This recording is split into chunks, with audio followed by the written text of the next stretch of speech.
తాకట్టులో ఉన్న బంగారాన్ని విడిపించి ఆ రోజు ఆన్లైన్ ధరకే కొంటుంది కొమ్మూరి గోల్డ్. నమస్కారం అండి, సుమన్ టీవీకి స్వాగతం. నేను గీతాంజలి. ఇవాళ మనతో పాటు ఉన్న అతిథి డాక్టర్ కృష్ణమాచార్య గురువు గారు. యాదాద్రి లక్ష్మీ నరసింహస్వామి వారి సన్నిధిలో పూజారిగా 13 సంవత్సరాల పాటు వారు సేవలు అందించారండి. అలాగే మనకి వారు ప్రత్యేకంగా చెప్పొచ్చు, పండితులకైనా పామరులకైనా అర్థమయ్యే రీతిలో ఎటువంటి సందేహాలనైనా కూడా నివృత్తి చేస్తారు. ఇంతేకాకుండా వారు విశ్రాంత ఆంధ్ర ఉపన్యాసకులు కూడా. ఎంత చక్కగా మాట్లాడతారో అందరికీ తెలిసిన విషయం. అయితే ఇవాళ చాలా మంది ఎన్నో సందేహాలు, ప్రశ్నలు అంటే కామెంట్స్ రూపంలో అడిగారు. వాటన్నిటికీ ఇవాళ గురువు గారి మాటల్లో మనం సమాధానాలు తెలుసుకుందాం. గురుగారు నమస్కారం అండి. జై జై విజయీ భవ విజయీ భవ, అన్ని విజయాలు చేకూరుగాక. చాలా సంతోషం అండి. సమయం ఇచ్చినందుకు ధన్యవాదాలు తెలియజేస్తూ, ప్రేక్షకులు ఎన్నో సందేహాలు అడుగుతూ ఉంటారు. ఈ ధర్మ సందేహాల్లో భాగంగా మొదట అడిగేది, అసలు మేము దేవాలయానికి ఎందుకు వెళ్ళాలండి? ఖచ్చితంగా వెళ్ళాలా? వెళ్తే గనక ఏ సమయంలో వెళ్ళాలి? నియమాలంటూ ఉంటాయా అని అడుగుతూ ఉంటారు. సంతోషం, చాలా సంతోషం. మీ వాక్కులలో ధర్మ సందేహాలు అని అన్నారు. ఆ ధర్మ సందేహాలు అనకుండా పనికొచ్చే ముచ్చట్లు అంటే చాలు, పల్లెలకు కూడా వెళుతాయి. ధర్మ సందేహాలు అనరు ఏదో గొప్ప పండితుడు ఏమేమో చెబుతున్నారనే భయం కూడా వస్తుంది, ఆనందం వస్తుంది, కాదని కాదు. కాకపోతే మనం ఏదో ఆడపడుస్తూ ముచ్చట్లు పెడుతున్నాం, తెలుసుకోదగిన విషయాలు. ఆలయానికి ఎప్పుడు వెళ్ళొచ్చా, ఎందుకు? ఆలయం అనేది శరీరం. మన దేహో దేవాలయ ప్రోక్తి, దేహమే శరీరం. ఇది యోగులకు అందరికీ తెలుసు. ఇది ఆలయం అయితే లోపల ఉన్నవాడు శివం, సత్యం శివం సుందరం.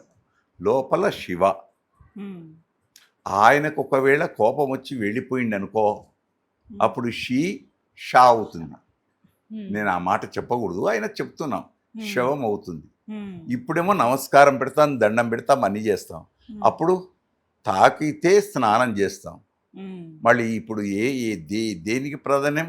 ఈ శరీరానిక, లోపల ఉన్న కనపడని ఒక గొప్పనైన శక్తిక. ఆ శక్తే దేవాలయం. ఇది లోపల కనపడి నువ్వు లోపల తెలుసుకుంటే, అందుకే నన్నయ్య భట్టారకుడు అంటాడు, నారసి, లోపల తెలుసుకుంటే ఇంకా వేరే ఏమీ అవసరాలు లేవు.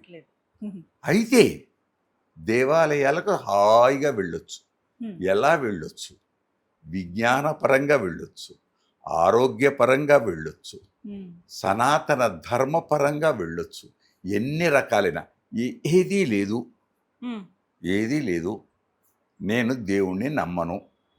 మా ఆవిడ దేవుణ్ణి బాగా నమ్ముతుంది. ఆమె రోజు దేవాలయానికి వెళ్ళి అక్కడ 4 మాటలు చెప్తుంటే ప్రవచనాలు వింటూ ఉంటుంది. ఓ రోజు అంది నన్ను, ఏమండి మీరు నాతో వస్తారా? నేను రాను అన్నాను. మీరు రాకుంటే రాకపోతే వచ్చి అక్కడ కూర్చోండి, నా కోసం, నాకు భయం లేకుండా కూర్చోండి అని వెళ్ళి కూర్చుంటుంటే ఆ మాట ఈ ఈ చెవులలో పడ్డాయి. సృష్టిలో చూడండి ఒక ఆశ్చర్యం. కంటికి రెక్కలున్నాయి, తలుపులున్నాయి, చెవులకు తలుపులు లేవు. కంటికి ఏదైనా చెడు వస్తుంటే ఎంబడే రెక్క వేసి లోపలికి దుమ్ము పోనీయదు, అంటాం. మళ్ళీ చెవులు తలుపులు లేవు. కాబట్టి నేనేం చేశాను? ఆమె కారణంతో అవన్నీ విన్నాను. విన్న తర్వాత అంత అయిపోయిన తర్వాత ఏం చేశారు? ఇంత ప్రసాదం ఇచ్చారు. నేను ఆ ప్రసాదం నేను తీసుకోలే, ఆమె తీసుకొచ్చి ప్రసాదం తినరాదా అంది. వద్దు, నాకు ప్రసాదం వద్దున్నా, నాకు ఆకలి అవుతుంది, నేను కూడా తింటున్నాను, నువ్వు కూడా తినను. ఒక సగం స్పూన్ తినిపించింది భర్తకు. నేను మా ఆవిడ అని అంటున్నా, తినిపించింది. ఏమైంది? ఈ నాలుకకు రుచి తాకింది, చెవులకు మాటలు వినపడ్డాయి, నాలుకకు రుచి తాకింది. తెల్లారి నుండి ఏమయ్యాడు? ఆయన్నే వస్తున్నాడు, నేను దించడానికి వస్తాను, కూర్చుంటాను అన్నాడు. కూర్చున్నాడు. నిన్న ప్రసాదం ఒకటి ఉండే కదా, ఇవాళ ఏమైనా ఇచ్చేరా అన్నాడు. ఇలా క్రమ పరిణామంలో ఆఖరికి చివరికి ఎంతవరకు వచ్చాడు? ఈమె వచ్చినా రాకున్నా ఆయన వచ్చి కూర్చుంటున్నాడు. ఇప్పుడు మానవుల్లో ఎంత మార్పు వచ్చింది! అది దేవాలయం అంటే. మనిషిలో ప్రవర్తనను తీసుకొచ్చి పాపాలను చెయ్యకుండా పుణ్యాన్ని సంపాదించుకునేటట్టు ఆత్మజ్ఞానము కలిగితే అది దేవాలయం. దేవాలయం అనేది వ్యాపార సంస్థలు కాకూడదు. దేవాలయం అనేది వ్యాపార సంస్థలు కావు. అయితే ఒకటి ఇక్కడ మళ్ళీ ఆ దేవాలయ పోషణ ఎట్లా? మళ్ళీ దేవాలయం యొక్క దాని కూడా పోషణ ఉంటుంది కదా, దాని కారణంగా 10 కుటుంబాలు బ్రతుకుతాయి కదా. వాళ్ళకు వేతనాలో అదో ఇదో ఇవ్వడం ఉంటుంది. ఇచ్చేటప్పుడు వాళ్ళు ఎలా బ్రతకాలి? బ్రతకాలి అంటే వాళ్ళకి ఏదో ఇంత కావాలి. ఎవరిస్తారు? వెనకటి రాజులు చక్రవర్తులు ఇచ్చారు. ఈ ప్రజాస్వామ్యం కాబట్టి అక్కడ హుండీ అని పెట్టారు. నిర్బంధం కాదు, మనకు తోచింది ఏదో వేయొచ్చు, బ్రాహ్మడికి ఇవ్వచ్చు, బయట ఉండేటువంటి ఇతరులకు ఏదో ఇంత దాన ధర్మాలు చేయొచ్చు. తెలిసో తెలియక వీటన్నిటి నుంచి ఏమొస్తుంది? ఒక విశేషమైన ఫలం వచ్చింది. ఆ ఫలం ఏమొస్తుంది? ఈ జన్మ కాదు, కావచ్చు, కాకపోతే మరి జన్మకైనా అది తోడ్పడుతుంది. కానీ తప్పకుండా దేవాలయానికి వెళ్ళాలి. ఒకటి, వెళ్లే ముందు నీ ఇల్లే ఇప్పుడు శరీరం అయిపోయింది. ఒకటి, శరీరంలో ఉన్నాడు దేవుడు. నీ ఇంట్లో దేవుణ్ణి విగ్రహం పెట్టుకుంటే ఫోటో ఏదో ఒకటి పెట్టుకొని ఆరాధిస్తే ఇల్లు పవిత్రంగా ఉంచుకుంటావు. అప్పుడు దేవుడి ఆ ఫోటో కారణంతో తుడుస్తావు, డస్ట్ లేకుండా చేస్తావు, నీకు తోచినప్పుడు పువ్వు పెడతావు, ఇంత అగరవత్తో ఏదో వెలిగిస్తావు. అగరవత్తి దేవుడికి ఏమో అవసరం లేదు, మనకే గుబాళింపు, మనకే పరిమళం. మళ్ళీ ఈ రూపంలో ఈ ఇల్లు అయితే శుభ్రం అవుతుంది కదా. దేవుడున్నాడనే భయంతో మబ్బులు లేస్తావు కదా, దేవుడున్నాడనే భయంతో అడిదికు కాళ్ళు పెట్టావు కదా. ఇది మనము కల్పించుకున్నటువంటి పెద్దల నుంచి వచ్చినటువంటి గొప్పనైన సదాచారం. కనుక దేవాలయానికి వెళ్ళాలి, దేవాలయాలు ఉండాలి, దేవాలయాలు వెలుతురై లోకానికంతా మేలు చేయాలి. అప్పుడు లోకమంతా దేవాలయమే. 14 లోకాలు నేను చెప్తున్నాం. అతల వితలు అవన్నీ మన ఇంట్లోనే ఉన్నట్టు, మన శరీరంలోనే ఉన్నట్టు. అందుకే మానవుడు జ్ఞాని. మానవుడు జ్ఞాని. ఆ జ్ఞాని అయి తెలుసుకుంటాడు, అంతే. తెలుసుకున్నది ఆచరిస్తాడు. ఇవాళ నేను ఆలోచించేది తర్వాత నా తరాలు మనము తరించటానికి మార్గము చూపించేది దేవాలయం. కనపడని వస్తువు కనపడేటట్టు చేసి జీవితంలో గొప్పది ఒకటి మనమే వెళుతున్నామన్న పెద్ద ప్రశ్న ఇది. ఎంత కాలం చెప్పుకున్నా తగ్గదు. ఎన్నో పురాణాలు చెప్తున్నాయి, అన్ని పురాణాలు దీని గురించి చెప్తాయి, మనమేమో ముచ్చట్లు చెప్పుకుంటున్నాం. అయితే మానవులము ఇవన్నీ అడుగుతున్నాం, మళ్ళీ పశుపక్షాదులు మరి వాటికి ఏంటి అనేది నిజమే. ఆ ప్రశ్న కూడా వస్తుంది. మనుషులుగా మనం వెళ్ళగలం, చెప్తే వింటాం. శ్రీకాళహస్తి, శ్రీకాళము హస్తి, అవి మానవులు కావు. వాటికి మోక్షం వచ్చిందే. పాండురంగ మహాత్యంలో కాకికి తెనాలి రామకృష్ణ పాండురంగ మహాత్యంలో గొప్పగిస్తాడు. కాకికి పుణ్యం వచ్చింది. ఎట్లా వచ్చింది? వేసే బలి వేస్తాం, 8 దిక్కులు రోజు బలిహరణం, దేవతలకు అష్టదిక్పాలకులు. ఆ బలి బుక్కు రాజ్యంబు, ఆ మెతుకులు తినేది ఎవరు? పక్షులు. కాకి తింది, దానికి మోక్షం వచ్చింది. ఎట్లా మోక్షం వచ్చింది?